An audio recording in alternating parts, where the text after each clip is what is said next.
தடமதில் சூழ் வெள்ளிப்புத்தூர் என்றொருகால் சொன்னார் கடற்கமலம் சூடினோம் முன்னால் கிளியறுத்தான் என்றுரைத்தோம் கீழ்மேல் சேரும் வலியுறுத்தோம் நெஞ்சமே வந்து சென்றால் குடையாம் இருந்தால் சிங்காசனமாம் நின்றால் மறுபடியாம் நீள்கடலுள் என்றும் புனையாம் மணிவிளக்காம் பூம்பட்டாம் புழுகுமனையாம் திருமார்கரவு நாள் என் செய்யும் வினைதான் என் செய்யும் என்னை நாடி வந்த கோல் என் செய்யும் கொடுங்கூற்று என் செய்யும் கூரேசர் இருதாலும் சிலம்பும் சதங்கையும் தண்டையும் சண்முகன் தோளும் தடக்கையும் என் கண் முன் வந்து தோன்றிடினே. மீனராசிக்கு உண்டான 2025 சனி பயிற்சி பலன்களை பார்த்துட்ருக்கோம். இந்த 2025 மார்ச் மாதம் 29ஆம் தேதி இரவு மணி 9:44 இந்த சனி பயிற்சியானது கும்பத்திலிருந்து மீனராசிக்கு பயிற்சி ஆகுது. அப்போ மீனராசிக்கு தான் நம்ம பலன் பார்க்குறோம். மீனராசிக்கு தான் சனி பகவான் பயிற்சியாகி வர்றாங்க. இதுக்கு சரியான தமிழ் தேதி அப்படிங்கிறது குரோதி வருஷம் பங்குனி மாதம் 15ஆம் தேதி இரவு 9:44 நடக்குது. இதுக்கு இந்த சனி பயிற்சி நேரத்தில் என்ன செஞ்சால் யோகத்தை கொடுக்கும் அப்படின்ற ஒரு கேள்வி இருக்குது. அதாவது நீங்கள் சிவனை வழிபாடு பண்ணக்கூடியவங்களாக இருக்கும் பட்சத்தில் உங்கள் வீட்டுக்கு பக்கத்தில் இருக்கக்கூடிய வீட்டுக்கு அருகில் இருக்கக்கூடிய சிவாலயங்களுக்கு போய் நவகிரகங்களை பார்த்து வழிபட்டு வந்தால் சனி பகவானம் ஏற்படக்கூடிய குற்றங்கள் அப்படிங்கிறது குறைகள் அப்படிங்கிறது நிவர்த்தியாகும் நிச்சயமாக. அதுக்கு தான் நவகிரகத்தை பிரதிஷ்டை பண்ணியிருக்காங்க. ரெண்டாவது, பெருமாளை வழிபாடு பண்ணக்கூடியவங்க மீன ராசி பெருமாளுடைய ராசி, திருப்பதி பெருமாளுடைய ராசி தான் மீன ராசி. ஏன்னா அங்கே தான் தன்னுடைய சொந்த நட்சத்திரம் உத்திரட்டாதி நட்சத்திரத்தை அவர் வச்சுருக்காரு. அங்கே இன்றைக்கி சனி வேறு வந்திருக்காரு. அவர் சனிக்கும் பெருமாளுக்கும் நெருங்கிய தொடர்பு இருக்குது. ஸோ பெருமாளை வழிபாடு பண்ணக்கூடியவங்களை பொறுத்த வரைக்கும் உங்கள் வீட்டுக்கு அருகில் இருக்கக்கூடிய பெருமாள் கோயிலில் போய் ஹனுமனை வழிபாடு பண்ணுறது ரொம்ப சிறப்பாக கொடுக்கும். பெருமாளே ஹனுமனை நம்பி தான் மகாபாரத போரில் ஜெயித்தார். சப்த சிரஞ்சீவியில் ஹனுமன் ஒருத்தர். பெருமாள் எப்படி சார் மகாபாரத போரில் ஜெயிச்சார்னா, பெருமாள் ஓட்டின தேரில் இருந்த கொடியினுடைய உருவம் ஹனுமனுடைய உருவம். ஸோ அப்போ இந்த பெருமாளுடைய அமைப்பு கொண்ட மீனராசி ஹனுமன் வழிபாடு சிறப்பு.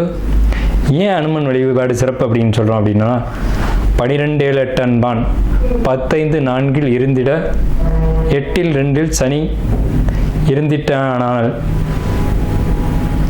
தனமுயிர் சேதமாகும் தனிச்சிறை மானபங்கம் தன்னறிவாடை மோசம் மாடி விட்டு மனை விட்டு மருது மாநகரம் மேகுவானே அப்படின்னு பாடல்.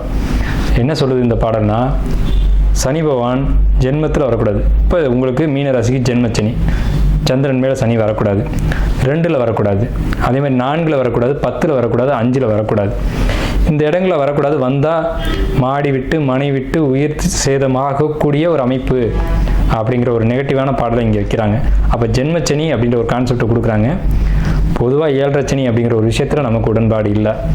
இருந்தாலும் கோச்சார கிரகத்துக்கு நம்ம பலன் சொல்கிறோம் அப்படிங்கிற அடிப்படையில் கோச்சார கிரகத்துக்கு 20% பலன் கொடுக்கக்கூடிய ஒரு அமைப்பு உண்டு.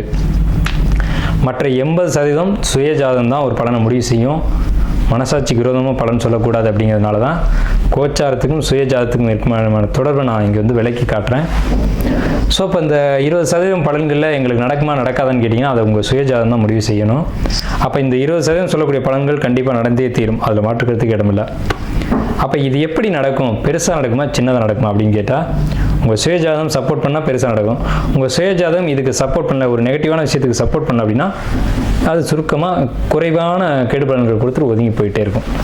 இதுதான் ராசி பலன்கள் இருக்கக்கூடிய உண்மை நிலை அப்படிங்கிறது. சரி, இப்போ மீன ராசிக்கு போவோம். மீன ராசியினுடைய குணாதிசயங்கள் என்ன, கிரக நிலைகள் என்ன, பலன்கள் என்ன அப்படியே வரிசையாக பார்த்துருவோம். மீனராசியினுடைய குணம் அப்படிங்கிறது 2 மீன்கள் துள்ளி கொண்டிருக்கக்கூடிய ஒரு உருவமைப்பு தான் மீனராசி. மீனராசியில் சுக்கிரன் உச்சம், புதன் நீச்சம் அப்படின்ற ஒரு கான்செப்ட் அங்கே இருக்குது. இதெல்லாம் வச்சு பார்க்கும்போது குருவினுடைய வீடு அப்படிங்கிறதுனால நல்ல குணங்கள் நல்ல எண்ணங்கள் அப்படிங்கிறது நிறைய இருக்கும். மீனராசிக்கு பொதுவான பலனில் ஒன்று இருக்குது, காதல் செட் ஆகாது. லவ் பண்ணால் ஃபெயிலியராக தான் ஆகும் மீனராசி மட்டும். லவ் மேரேஜ் நடக்காது மீனராசிக்கு. ஏன்னா அங்கே புதன் நீச்சம், சுக்கிரன் உச்சம். அதே நேரத்தில் மீனராசிக்கு பொதுவான கான்செப்ட் என்ன, திருமண வாழ்க்கை ரொம்ப சிறப்பாக இருக்கும், உத்தமமாக இருக்கும் அப்படின்ற ஒரு கருத்தியல் இருக்குது. ஸோ இப்போ மீனராசிக்காரங்களுடைய குணம் அப்படிங்கிறது உயர்வான குணம், உயர்வான எண்ணம், பாரம்பரியத்தை மதிக்கணும், பாரம்பரியத்தை காப்பாற்றணும், பெரியவங்களை மதிக்கணும். அதாவது மீன்கள் எப்படி எல்லா நேரமும் தூய்மையாக இருக்குது, தூய்மையை விரும்புதோ, அது மாதிரி ஒரு அசுத்தமான விஷயங்களோட தூய்மைப்படுத்தி பார்ப்பாங்க. தங்கள் குடியிருக்கிற இடத்த ரொம்ப சுத்தபத்தமாக வச்சுக்குவாங்க அப்படிங்கிற ஒரு விஷயம்லாம் இருக்குது. நல்ல எண்ணங்கள் நல்ல குணங்கள் இதெல்லாம் நிறைய இருக்கும். கால் சம்மந்தப்பட்ட பாதம் சம்மந்தப்பட்ட பிரச்சனைகளை மீனராசி சந்திக்கும் வாழ்க்கையில். மீனராசிக்காரனுடைய கேரக்டர் அப்படிங்கிறது நல்ல குணம், கணக்கு வழக்கில் ரொம்ப தெளிவாக இருப்பாங்க. யாருக்கு உதவணும் யாருக்கு உதவக்கூடாது அப்படிங்கிறது தெளிவாக தெரியும். அதே நேரத்தில் இந்த மீனராசிக்காரங்களால் எப்போதுமே இன்னொருத்தருடைய வாழ்க்கை பாதிச்சுக்கிட்டே இருக்கும். ஏதேனும் ஒரு வகையில் ஒன்று மீனராசிக்காரங்களுக்கு திருமணம் ஆகாமல் இருக்கலாம், அதனால் அவர் தம்பி திருமணம் பண்ணாமல் இருக்கலாம், இல்லை இவருக்கு குழந்தை இல்லாமல் இருக்கலாம், அதனால் அவரும் கல்யாணம் பண்ணாமல் இருக்கலாம். இப்படி ஏதேனும் ஒரு வகையில் இவருடைய மீனராசிக்காரனுடைய சகோதரத்திலேயோ குடும்பத்திலேயோ இவரை இட்டு அங்கே ஒரு தொந்தரவு சொல்லும். ஏன்னா மீன்கள் இரண்டும் ஒன்றை ஒன்று வாழை கவிக்கிட்டே தான் இருக்கும். அப்போ இன்னொரு மீனுடைய வளர்ச்சியை தடுக்கிறது தான் மீனராசியினுடைய உருவச்சின்னத்தினுடைய அமைப்பு அப்படிங்கிறது. சரி, இப்போ கிரக நிலைக்குள்ளே போயிடலாம். ஜென்மத்தில் சனி, அதான் ஜென்மம் 12 7 8 10 4 2 ஏறிட்டான் சனியே 8 2 தனமும் உயிர் சேதமாகும் அப்படின்ற பாடல். அப்போ ஜென்ம சனி அப்படிங்கிற கான்செப்ட் வருது. ஜென்மத்தில் சனி அப்படின்னா சந்திரன் மேலே சனி அப்படின்னு அர்த்தம். சந்திரன் ஒளி கிரகம், சனி இருள் கிரகம். சந்திரன் ஒளி கிரகம், சனி இருள் கிரகம். அப்போ ஒளியின் மேலே ஒரு இருள் சூழ்ந்தாச்சு. அப்போ இப்போ மனக்குழப்பம், மன சஞ்சலம், மன போராட்டம், எதை எடுத்தாலும் தப்பாக செய்யக்கூடியது, தவறான ஆலோசனைகள், அதை கேட்க வேண்டியது, நல்ல ஐடியா கொடுக்கக்கூடிய நண்பர்களை விலக்கிட்டு ஒதுங்கிட்டு போக வேண்டியது, தப்பான ஐடியா கொடுக்கக்கூடிய நண்பர்கள் கூட சேர்ந்துக்கிட்டு சகவாசம் வச்சுக்கிட்டு அவங்க சொல்கிறத செய்ய வேண்டியது, அதனால் பாதிப்புகளை சந்திக்க வேண்டியது அப்படிங்கிற ஒரு அமைப்பு தான் சந்திரன் சனி சேர்க்கை சொல்லுது. சரிங்களா? இந்த சனி பயிற்சி நம்ம டேட்டு சொல்லிட்டோம். குரு பகவான் உங்களுக்கு 3ஆம் இடத்துலேருந்து 4ஆம் இடத்துக்கு பயிற்சி ஆகிறாங்க. எப்போ அப்படின்னு கேட்டிங்கன்னா மே 18ஆம் தேதி அன்றைக்கி பேச்சு ஆகிறாங்க. ராகு கேதுக்கள் மே 14ஆம் தேதி அன்றைக்கி பேச்சு ஆகிறாங்க. உங்கள் ராசிக்கு 6ஆம் இடத்தில் கேது, 12ஆம் இடத்தில் ராகு. இது பேச்சு. உங்கள் ராசி மேலே தான் இப்போ ராகு இருக்காங்க. ராகு பேராசை போக கிரகம். அவர் தன் ராசியை விட்டு விலகி தன் 12ஆம் வீட்டுக்கு போகிறாரு, மறைவு ஸ்தானத்துக்கு போகிறாங்க. இதனால் என்ன அப்படின்னு கேட்டிங்கன்னா அந்த பாதிப்புகள் உண்டா அப்படின்னா ராகு 12ஆம் வீட்டுக்கு போனால் 12ஆம் வீட்டை தொந்தரவு செய்வார்ன்றதான் உண்மை. ஆனால் அங்கே குருவினுடைய ஒளி விழுகுது. குருவினுடைய 9ஆம் பார்வை உங்கள் ராசிக்கு 12ஆம் வீட்டை பார்க்குது. அதனால் எந்த ஒரு பாதிப்பும் இல்லை. உங்கள் ராசிக்கு 10ஆம் இடத்தை சனி பார்த்து 10ஆம் இடத்தை குரு பார்க்குது. அதனால் தொழில் முயற்சிகள் ஏதேனும் நீங்கள் முயற்சி பண்ணிக்கிட்டு இருக்கீங்க, பண்ணினால் சிறப்பாக இருக்காது. முயற்சிகள் இப்போது உங்கள் சுயஜாதம் ஒரு வேளை சப்போர்ட் பண்ணால் மட்டும் அது செய்யுங்க. வெளிநாடு போகக்கூடிய வெளிநாட்டு பயணத்துக்கு முயற்சி செய்வீங்க, அது உங்கள் ஜாதகம் சப்போர்ட் பண்ணால் மட்டும் செய்யுங்க. ஏன்னா வெளிநாடு போய் வம்பு வழக்கில் சிக்கணும், தொழில் பண்ணி வம்பு வழக்கில் சிக்கணுன்ற நேரமும் உங்களுக்கு கூட உண்டு. 12ஆம் இடம் சிறைவாசம், 12ஆம் இடம் தொழில் நஷ்டம். இந்த 2 கான்செப்டும் உள்ள இருக்குது. 12ஆம் வீட்டு ராகு அது செய்யும். ஆனால் குரு பார்க்கறதுனால அது தடுக்கிறதுக்கான ஒரு வாய்ப்பு உண்டு. அது ஜோதிடர் கையில் இருக்குது. உங்கள் ஜாதகத்தை ஜோதிடத்தை கொடுத்து கேட்டு அதுக்கான வழிமுறைகளை பின்பற்றி நீங்கள் அதை செய்யலாம், தவறில்லை. அதே நேரத்தில் உங்கள் ராசிநாதன் எங்கே இருக்கார்? மே 14ஆம் தேதிக்கு மேலே உங்கள் ராசிக்கு கேந்திரம் ஏறார். மிக மிக மிகப்பெரிய விசேஷம். உங்கள் ராசிக்கு 8ஆம் இடத்தை குரு பகவான் பார்க்குறாரு, உங்கள் ராசிக்கு 10ஆம் இடத்தை பார்க்குறாரு, உங்கள் ராசிக்கு 12ஆம் இடத்தை பார்க்குறாரு. 8, 10, 12 இடங்களை குரு பகவான் பார்ப்பது அப்படிங்கிறது மிகப்பெரிய உத்தமமான விஷயம். என்னன்னு கேட்டிங்கன்னா திடீர் தனவரவு, உயில் சொத்து, டாக்குமெண்ட்டு, தான செட்டில்மெண்ட்டு, எதிர்பாராத தனவரவுகள் வருவதற்கான காலகட்டம் எதுன்னு கேட்டிங்கன்னா இந்த காலகட்டம் தான். அதே மாதிரி 10ஆம் இடத்தை குரு பார்த்தா தொழில் முயற்சியை தூண்டி விடுவார். 10 சனி பார்த்தா இழுக்க இடத்தை விட்டு மாற்றுவார். அப்போ வீடா, இடமாற்றமா, தொழிலா அப்படிங்கிறத நீங்கள் முடிவு பண்ணிக்கோங்க. ஏதேனும் சுபவிரய செலவுகளை செய்யணும். ஆனால் வெளிநாடு போகிறதோ தொழில் தொடங்குறதோ சுப விரயமாக இருந்தாலும் உங்கள் ஜாதகம் சப்போர்ட் பண்ணால் மட்டும் அதை செய்யுங்க அப்படிங்கிறதான் அடியனுடைய கருத்து. அடுத்து பார்த்திங்கன்னா படிப்பை பொறுத்த வரைக்கும் படிப்பு அவ்வளோ சிறப்பாக மீனராசிக்கல. படிப்பில் தடை ஏற்படுத்தும். நீங்கள் படிக்கிற இடத்துலேருந்து இடத்த மாற்றும், வேறு இடத்துல போய் படிப்பீங்க அப்படின்ற ஒரு கணக்கு இருக்குது. அதாவது ஏதேனும் ஒரு வகையில் இடர்பாடுகள் ஏற்பட்டு உங்களாலேயோ அல்லது மற்றவங்களாலேயோ ஒரு சின்ன இடர்பாடுகள் படிக்கும் இடத்துல ஏற்பட்டு மீனராசிக்காரங்க படிப்புக்காகவோ அல்ல படிப்பில் ஏதோ ஒரு விதத்தில் தடையை சந்திக்கணும் அப்படிங்கிற அமைப்பு இருக்குது. இது சுயஜாதகம் தான் முடிவு பண்ணணும். ஆனால் படிப்பில் தடை ஏற்படும், இடமாற்றம் ஏற்படும், படிப்பில் இடமாற்றம் ஏற்படும். வெளிநாடு போய் படிக்கலாம் அப்படின்னு நினைக்கக்கூடியவங்களுக்கு சிறப்பான காலகட்டம் இல்லை. அதை ஒரு 2 வருஷம் தள்ளி வச்சுக்கலாம். சரிங்களா? ஏன்னா ஜென்மச்சனி அப்படிங்கிறது தலையின் மீது இருக்கக்கூடிய சனி அப்படின்னு அர்த்தம். ஸோ இது சிறைப்படுதல் அப்படின்ற கான்செப்டில் வருது. வெளிநாடு போனால் அங்கே ஏதேனும் பாஸ்போர்ட்டில் சிக்கல், விசால சிக்கல் அப்படின்னு ஒரு பிரச்சனைகள் மாட்டக்கூடிய வாய்ப்புகள் உண்டு. ஆகையினால் இதை ஜோதிடர் கையில் கொடுத்து முடிவு செய்யுங்க. தசா புத்தி அந்தரம் என்ன சொல்லுதுன்றதை பார்த்துக்கோங்க. படிப்பை பொறுத்த வரைக்கும் 4ஆம் இடத்து குரு 8ஆம் இடத்தை பார்க்குறாரு. உங்களுடைய 8ஆம் இடத்தை பார்க்கறதுனால ஆராய்ச்சி கல்வி படிக்கக்கூடிய மாணவர்களுக்கு ரொம்ப சிறப்பான காலகட்டம். ஆராய்ச்சி படிப்புகளுக்கு சப்போர்ட் பண்ணும். உங்களுக்கு 12ஆம் இடத்திற்காக ஆராய்ச்சி படிப்புகளுக்கு சப்போர்ட் பண்ணும். மருத்துவ படிப்புகளுக்கு மிக மிக உத்தமமான காலகட்டம். இப்போ 12th முடிச்சுட்டு நீட் எக்ஸாம் எழுதுகிறவங்களுக்கு உடனடியாக பாஸ் பண்ணக்கூடிய அமைப்புகள்லாம் இருக்குது. கலைத்துறையை பொறுத்த வரைக்கும் வாய்ப்புகள் குறைவான ஒரு அமைப்பில் தான் கிடைக்கும். டக்குன்னு கிடச்சிது போனேன் பண்ணேன் ஜெயித்தேன் அப்படிங்கிறது இல்லை. கலைத்துறையில் புதுசாக முயற்சி பண்ணக்கூடியவங்க இறங்க வேண்டாம். பெண்கள் கண்டிப்பாக அந்த முயற்சிகள் இறங்க வேணாம். தேவையற்ற அசிங்கம் அவமானத்தை சந்திக்கக்கூடிய காலகட்டம். பாரப்பா 12 ஜென்மம் 2 பாங்கான முடவன் சஞ்சார நாளில் சீரப்பா சிறுநோயும் அம்மை பேதி சிவசிவா ஜலபயமும் கிட்டும் பாரு அப்படின்னு சொல்லியிருக்காங்க. அதாவது தேவையில்லாத வம்பு வழக்கு, அதே மாதிரி நோய் கண்டம், அந்த மாதிரியான ஒரு அமைப்புகள், கண்டத்தில் போய் மாட்டிக்கிறது, இப்படி தான் பாடல் சொல்லியிருக்கு. ஸோ அதனால் நீங்கள் வந்து இந்த காலகட்டத்தில் வெளிநாடு போகிற முயற்சிகளும் தொழிலையும் நிறுத்தி வைங்க. ஆராய்ச்சி படிப்பு படிக்கிறவங்க, டாக்டர் படிக்கிறவங்களுக்கு நல்லாயிருக்கும். ஷேர் மார்க்கெட் நல்லபடியாக இருக்கும். இருந்தாலும் ஷேர் மார்க்கெட்டில் ஷேரை வாங்குறதுக்கு முன்னாடி ஒன்றுக்கு பலமுறை யோசித்து தான் வாங்கணும்.